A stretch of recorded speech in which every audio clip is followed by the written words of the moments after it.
Alors donc je suis en compagnie du professeur Laurent Baugerie pour cette interview audio sur Covid-19 et maladies inflammatoires chroniques de l'intestin. Laurent Baugerie, vous êtes gastro-entérologue, chef du service de gastro-entérologie à Saint-Antoine, l'hôpital Saint-Antoine à Paris. Et merci de répondre aux questions des malades qui sont très nombreuses. Et on va essayer de ramasser un petit peu les questions et de faire en sorte qu'on puisse répondre de façon assez claire et précise à un certain nombre d'inquiétudes des malades. Alors d'abord, Laurent Baugerie, ce qui est important aujourd'hui, c'est de savoir si le Covid-19, avec une maladie inflammatoire chronique de l'intestin et sous immunosuppresseur ou biothérapie, eh bien, on a plus de risques de l'attraper. Et ce faisant, si on l'attrape, est-ce qu'on a plus de risques de faire une forme grave de la maladie ? Bonjour à tous et à toutes. Le premier point, Anne, que je voudrais préciser, c'est que l'attraper plus ou moins facilement, ça personne ne sait. Donc le point important, c'est est-ce que si j'ai une rectocolite ou un Crohn et que je prends un immunosuppresseur comme de l'Immurel ou un biologique, je suis condamné, entre guillemets, à faire une forme sévère et même à y laisser ma vie. Alors je dirais qu'aujourd'hui, pour être très clair, les gros facteurs de risque de faire une forme grave, c'est l'âge et ce qu'on appelle les comorbidités, c'est-à-dire que si j'avais fumé pendant 30 ans avec des poumons déjà très affaiblis, là évidemment je suis à risque de faire une forme très grave. Pour être rassurant, on a des données, par exemple un travail que nous avons mené à Saint-Antoine sur des milliers de personnes pendant plusieurs années. Si on recense les cas d'infection sévère liés à des virus, n'importe quel virus, qui ont donné lieu à une hospitalisation, eh bien, sur 31 cas d'infection virale, il n'y avait sur plusieurs années 0 cas de grippe sévère. Alors je parle de la grippe saisonnière dont on peut atténuer le risque par la vaccination annuelle. Mais c'est quand même extrêmement rassurant de voir qu'il n'y avait aucune hospitalisation pour grippe, alors qu'il y en avait pour d'autres virus, comme le virus d'Epstein-Barr, le cytomégalovirus, et a fortiori aucun décès. Donc ça, c'est un élément indirect très rassurant, même si, bien sûr, on ne peut pas transposer automatiquement le virus influenzé, qui est celui de la grippe saisonnière, au coronavirus, qui est une famille de virus un peu différente. Et puis alors, par des informations indirectes. Alors bien sûr, il y a des histoires dramatiques qu'on va commencer à voir circuler sur les réseaux sociaux. J'ai dans ma famille quelqu'un qui a un Crohn qui était sous un traitement immunosuppresseur et qui fait une forme extrêmement sévère. Mais si on fait un peu d'épidémiologie, c'est-à-dire on considère des groupes de patients, les toutes premières informations qui vont arriver, qui vont être confirmées dans les jours qui viennent, venant de Chine ou de pays qui ont affronté l'épidémie un peu avant nous, comme l'Italie, eh bien, il n'y a aucun signal alarmant. Donc, si je peux me résumer, si je suis âgé et que j'ai des comorbidités, oui, clairement, je suis à risque de faire des formes sévères et des formes souvent fatales. Si j'ai simplement une maladie de Crohn bien traitée par des immunosuppresseurs et même en addition des biologiques comme l'infliximab, etc., rien ne prouve aujourd'hui que je suis à risque. D'accord. Et est-ce qu'on est plus à risque de l'attraper, cette maladie ? Alors la question, vous me l'avez déjà posée, Anne.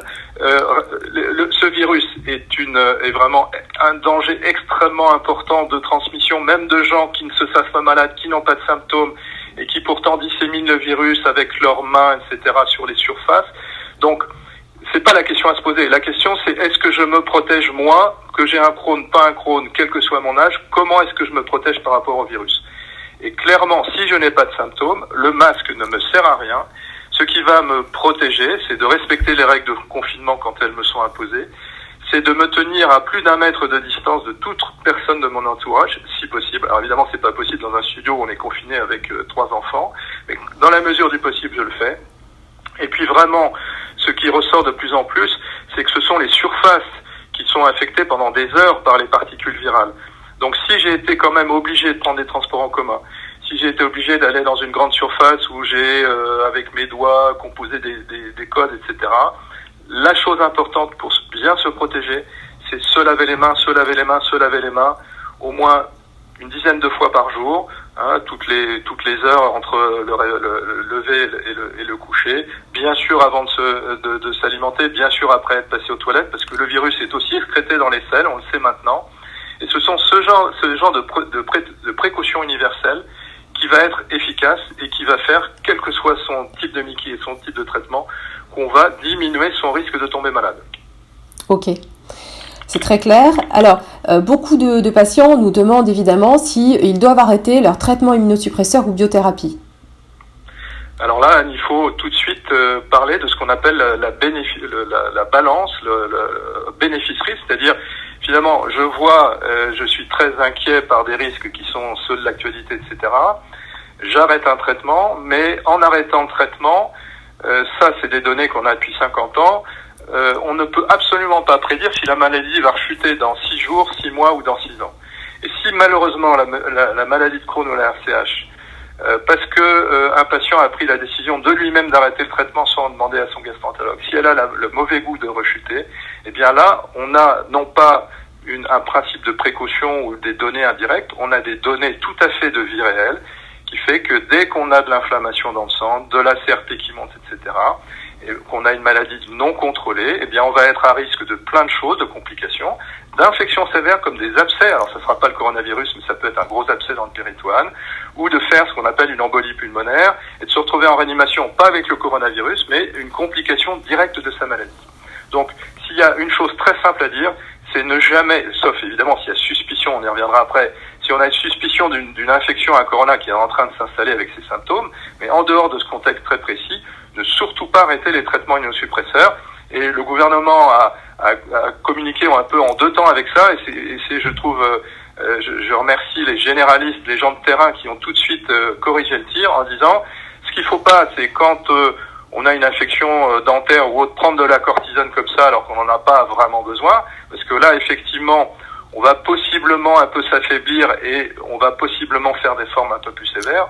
Encore une fois, c'est pas une certitude, mais la certitude, c'est que si un patient reçoit 25 mg de cortisone tous les jours depuis quelques semaines parce que on n'a pas pu faire autrement, parce que dans l'arsenal thérapeutique d'aujourd'hui, on n'a pas trouvé le médicament efficace pour remplacer la cortisone, il ne faut pas arrêter la cortisone, surtout pas brutalement et surtout pas sans l'avis d'un médecin, plutôt un gastro-entérologue qu'un médecin généraliste qui n'a pas forcément toute la compétence pour gérer ce problème. Ok. Alors, du coup, j'y viens, si j'ai de la fièvre et que je suis sous immunosuppresseur ou biothérapie, alors qu'est-ce que je fais finalement ? Eh bien, alors, pour faire simple et pour répondre simplement, il n'y a strictement aucune différence entre Crohn, pas Crohn, immunosuppresseur ou pas, sur la façon de se comporter lorsqu'on a peur d'être malade. Peur d'être malade, c'est-à-dire, ça circule partout, c'est de la fièvre avec une prise de température, même si c'est une fièvre pas très élevée, 37,8, etc., et des signes respiratoires qui sont principalement une toux sèche ou des difficultés respiratoires. Si on a ces symptômes, on a besoin d'être rassuré très vite et il faut, Crohn, pas Crohn, immunosuppresseur ou pas, avoir, alors sauf si c'est vraiment archi banal et qu'on a vraiment une quinte de toux toutes les 12 heures et 37,6, là on n'est pas obligé de consulter, mais dès qu'on a des symptômes un peu solides, il faut consulter soit le généraliste s'il s'est mis en ordre de bataille pour voir les patients suspects de Covid, soit votre généraliste est débordé, n'appelez pas le 15 pour des symptômes bénins. Le 15, il faut l'appeler quand on a une difficulté respiratoire, ressentie ou objective. Et à ce moment-là, vous avez, dans la plupart des hôpitaux, y compris à Paris à la Séance publique, des unités qui sont mises en place pour recevoir les gens qui ont peur d'être malades. Alors une fois cette étape franchie, c'est-à-dire, et là ce qu'on peut dire, Anne, c'est que si je devais faire une injection d'Humira ou d'Amgevita le mardi matin, et qu'en me réveillant le mardi matin, je prends ma température, j'ai 38, on ne fait pas l'injection du matin, et on va consulter, et c'est après avoir consulté qu'on saura si on peut maintenir le traitement ou s'il faut qu'on fasse une pause dans le traitement immunosuppresseur parce qu'on est suspect d'être malade ou qu'on est malade de façon certaine. Donc je reviens au scénario, on va voir son généraliste, et là, effectivement, principe de précaution du Haut Comité de la Sécurité sociale. Si vous dites à votre médecin, j'ai une maladie de Crohn et je prends 150 mg d'Immurel plus j'ai des perfusions à l'hôpital d'infliximab, à ce moment-là, il va de principe quand même vous tester pour le Covid-19. Quelque chose qu'il ne peut pas proposer à tout le monde, mais dans ce principe de précaution, il va quand même vous tester parce que vous êtes considéré indirectement comme vulnérable. Alors que, je le répète, pour l'instant, rien ne le prouve encore définitivement. Ok. Et alors, si je suis enceinte et sous immunosuppresseur ou biothérapie, est-ce que je suis doublement vulnérable ? Alors, si vous êtes enceinte et sous biothérapie, c'est les règles habituelles. Et en général, vous savez que quand on a une maladie pas trop sévère, on essaie de faire une pause à la fin de la grossesse. Mais ça, c'est un sujet à part entière que j'ai pas le temps d'aborder avec vous. En revanche, ce qu'on peut savoir actuellement, autant pour une grippe saisonnière banale, on considère que les femmes enceintes sont particulièrement à risque. Mais pour le Covid-19, la grossesse n'est pas comme la petite enfance un terrain à risque avéré pour le moment. Donc je dirais que là encore, une femme enceinte qui se dirait oui mais finalement les docteurs ils sont pas tous d'accord donc je préfère arrêter de moi-même le traitement. Si cette femme enceinte par faute de pas de chance la maladie de Crohn se réactive au 6e mois de la grossesse sous forme d'une poussée sévère, la gestion de sa poussée sévère, on essaie dans les hôpitaux de se mettre en ordre de marche pour que quand on a un infarctus, une poussée sévère de Mickey, on puisse être traité comme d'habitude. Mais il faut pas se leurrer, ça sera quand même un peu plus difficile. Donc moi je conseille à cette femme enceinte de rester sous son traitement parce qu'elle va être protégée de poussée de maladie de Crohn et qu'aujourd'hui encore une fois, il n'est pas recommandé par le ministère de la Santé, etc., d'arrêter des traitements immunosuppresseurs du seul fait qu'on ait un risque de Covid et qu'on traverse la crise actuelle. Ok. Alors, on a pas mal de questions aussi sur le Pentasa, parce que, vous savez, on a eu ce message sur les anti-inflammatoires non stéroïdiens et la cortisone. Beaucoup de patients nous disent, est-ce que le Pentasa est considéré comme un anti-inflammatoire à proscrire ? Alors, réponse non. Le Pentasa a des vertus anti-inflammatoires, mais il ne réduit pas, il n'affaiblit en aucun cas, ça, vraiment des études très très concordantes le démontrent, ça ne favorise en aucun cas aucune espèce d'infection. Donc, le Pentasa ou dérivé, c'est un excellent traitement pour éviter les poussées de certaines formes de réactocolite hémorragique. Il ne faut surtout pas l'arrêter. Il n'y a aucun risque zéro vis-à-vis du Covid. D'accord. Alors, Pentasa, effectivement, ça veut dire les 5-ASA, il y a du Rovasa et d'autres types dérivés. Oui, c'est toute la famille des 5 aminosalicylates dans lequel il y a plusieurs marques. Alors on nous demande, parce que c'est quand même assez important quand même de le dire, pour cet arrêt de traitement, finalement, à quel moment on retrouve toutes ces compétences, entre guillemets, immunitaires, quand on arrête un traitement immunosuppresseur ou biothérapie ? Alors ça, c'est bien maîtrisé par toutes les disciplines. C'est comme quand on veut faire un vaccin vivant qui est contre-indiqué quand on prend un traitement immunosuppresseur. Quel que soit le type de traitement immunosuppresseur, en gros, au bout de 2 mois, on n'est plus sous l'effet immunosuppresseur du traitement. Ok. Donc 2 mois après la dernière injection pour quelque chose qui s'injecte, 2 mois après le dernier comprimé pour le méthotrexate, l'Immurel. Ok. Alors, quand on est finalement sous immunosuppresseur ou biothérapie, on a énormément de questions de soignants. En fait, quand on est soignant et quand on est sous immunosuppresseur ou biothérapie, est-ce qu'on a plus de risques d'avoir ce virus ? Ou même, par exemple, n'étant pas soignant, mais en étant en contact permanent avec du public lorsqu'on travaille, est-ce qu'on a plus de risques d'avoir ce type de virus et quelles précautions on doit prendre ? Est-ce qu'on doit rester chez soi ?